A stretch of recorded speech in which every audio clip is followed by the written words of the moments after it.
Ayo, what's up? Welcome back din sa ating Child It's Mobs TV. Alright, so tayo nagbabalik-balik mga kababayan at ngayon ay pag-uusapan natin ang mga balitang ating nakalap mga kababayan at natagpuan na nga ba ang mga buto ng bising sabongeros mga kababayan, no? Yan ang ating aalamin at pag-uusapan, pero syempre bago ang lahat, please don't forget to subscribe, like, share, at comment dyan sa comment section. At pakilike naman po ang ating video ngayon. Maraming salamat po sa inyong suporta.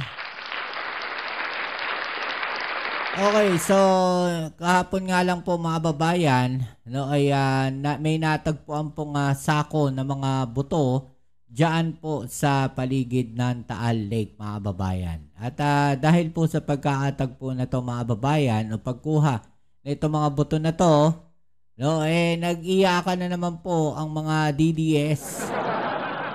Ewan ko ba dito sa mga tao na to, no? May magawa ang gobyerno, may magawa ahensya ng gobyerno, may nasasabi. Walang gawin ng ahensya ng gobyerno, may nasasabi pa rin.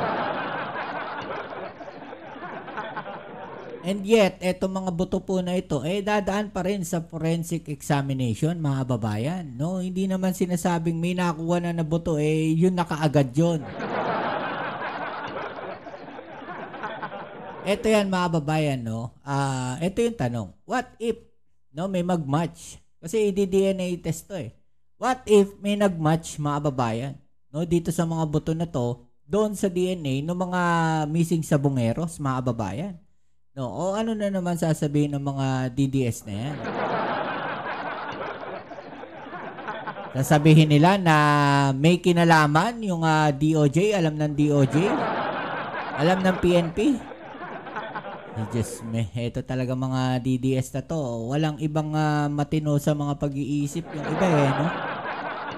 Okay, so ito yan mga babayan, no? Sabi nga po dito, no? May nakuha mga buto, no, na malapit po sa Taal Lake. At posibleng link daw po ito sa mga missing sabongeros case. No, possible link to the missing sabongeros case, no? May question mark mga babayan, ha? Ibig sabihin, no, patanong, no? May link nga ba ito sa mga missing sabongeros case, no? Authorities in Batangas have discovered a sack containing what appears to be human bones just meters from the Taal Lake shoreline.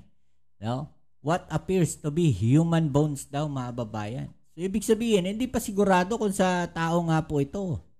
No? At itong mga DDS, nag-iyakan kaagad. Dami nilang komento.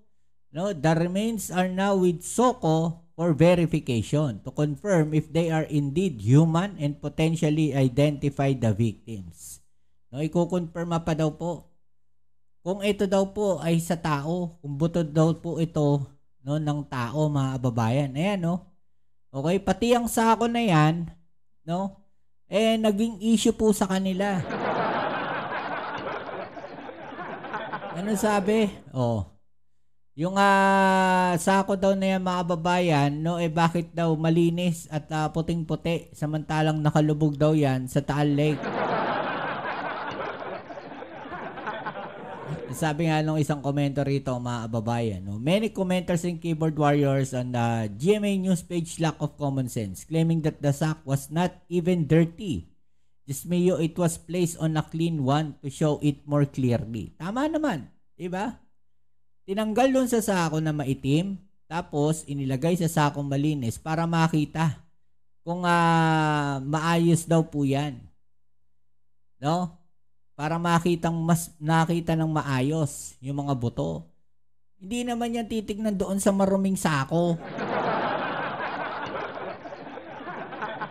Sabi nga dito, pinagloloko ng mga otoridad ang sambayanang Pilipino, nagwawaldas ng pera sa buwis ng mga tao sa pagsisid kuno sa mga buto di umano ng mga nawalang sabongero. Sumatotal, tanim kalansay. No? Tanim kalansay daw. Sa airport ay tanim bala at tanim droga. Sa lawa ng Taal ay tanim kalansay. Nakita ninyo, kaninong administrasyon ba nagsimula yung tanim bala at tanim droga na yan, mga kababayan? Di ba? Oh, yun sako parang kahapon lang daw tinapon, no?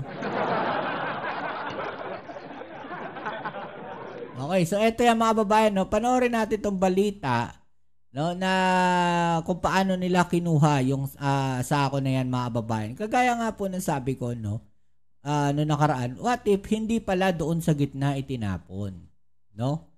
What if dito lang sa paligid? What if ibinaon lang pala? No, kasi sa pagkakatanda ko, ang sabi ni alias Totoy mga babayan, hindi niya nakita, no, na kung saan mismo sa Taal Lake itinapon. Paano kung sa paligid lang ibinaon, no, at hindi itinapon sa gitna mismo ng lawa, no? What if dito lang malapit, no? Yung contractor na sinasabi nila dito lang itinapon sa malapit yung mga buto.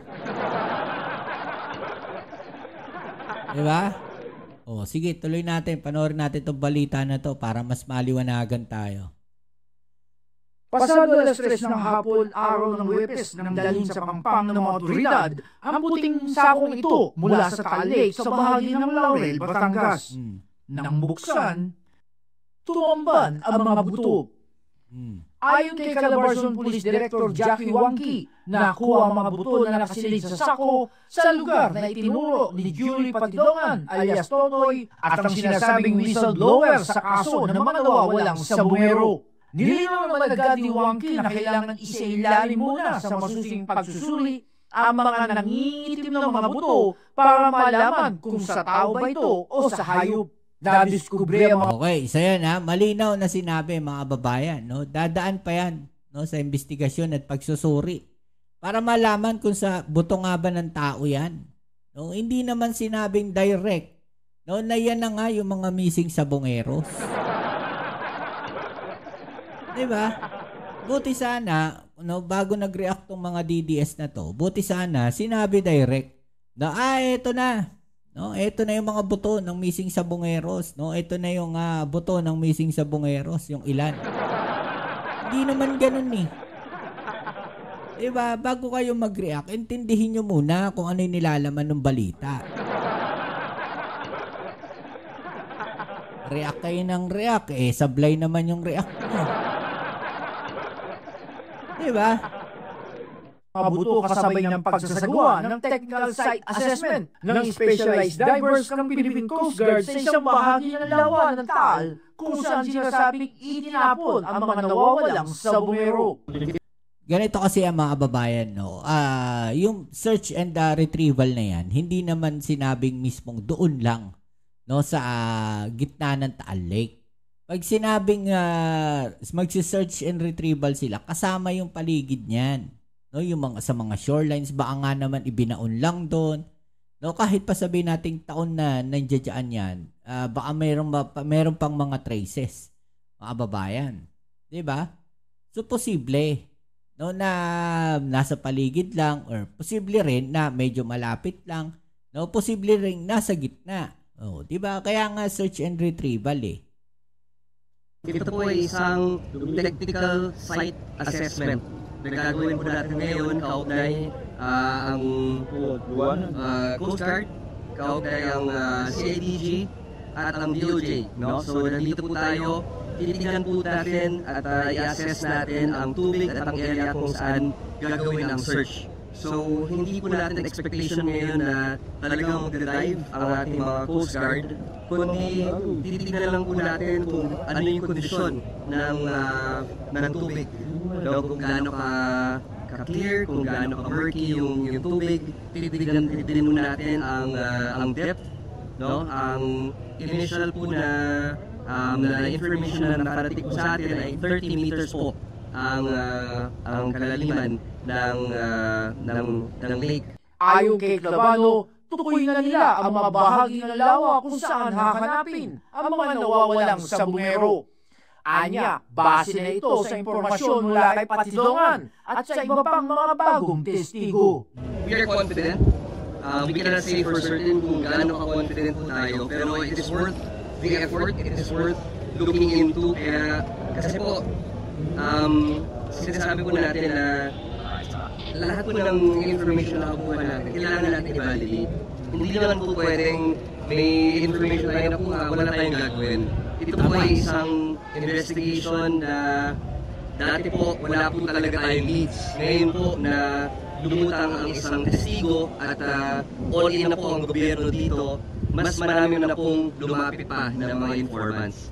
Sabi pa ni Clabano na ayon sa mga eksperto, posible na may makuha pa sa mga labi ng mga sabungero. Ngunit pag-amin ni Clabano, napakalaking hamon talaga ang kanilang kinaharap dahil sa impormasyon na tinalian ng sandbag o sako na puno ng buhangin ang mga katawan upang lumubog ng gusto sa ilalim ng lawa ng Taal. May mga nagsasabi po no, na meron pa po tayong maabutan.